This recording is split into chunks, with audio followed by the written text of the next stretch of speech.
My Lords, before I turn to the substance of the bill, and in response to what the Noble Lord the Minister said, I just remind Noble Lords who may have forgotten that the remarkable thing about election night in 2010 was that it initiated a period of approximately a week in which effectively the country had no government at all.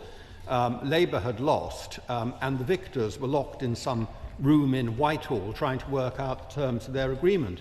And in those circumstances, there was nobody to stop us from doing what we did to tube lines in that period. It shows that you can actually move fast and fix things when you get the opportunity. I'm very grateful to the Noble Lord the Minister for the courtesy he has shown me outside the chamber as he has given me assistance in relation to this bill, and for the patience he has shown inside the chamber.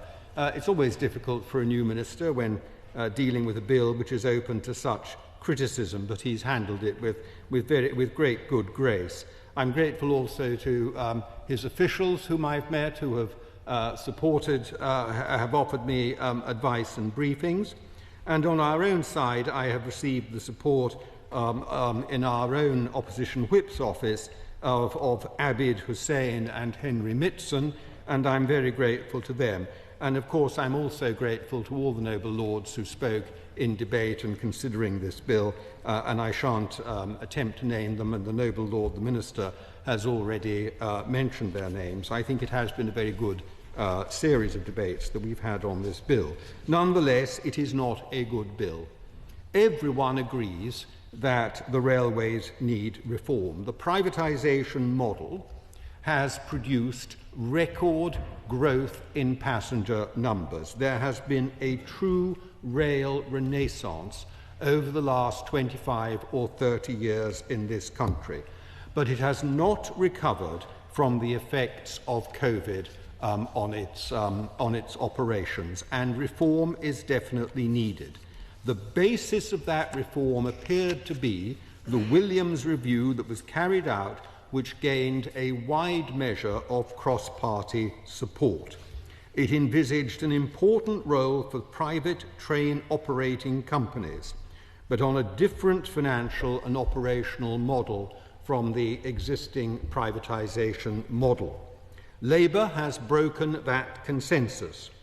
Why, it is hard to tell, but it is noticeable that the rail unions have been pushing hard for full nationalisation, which will, of course, increase their power and leverage over the travelling public.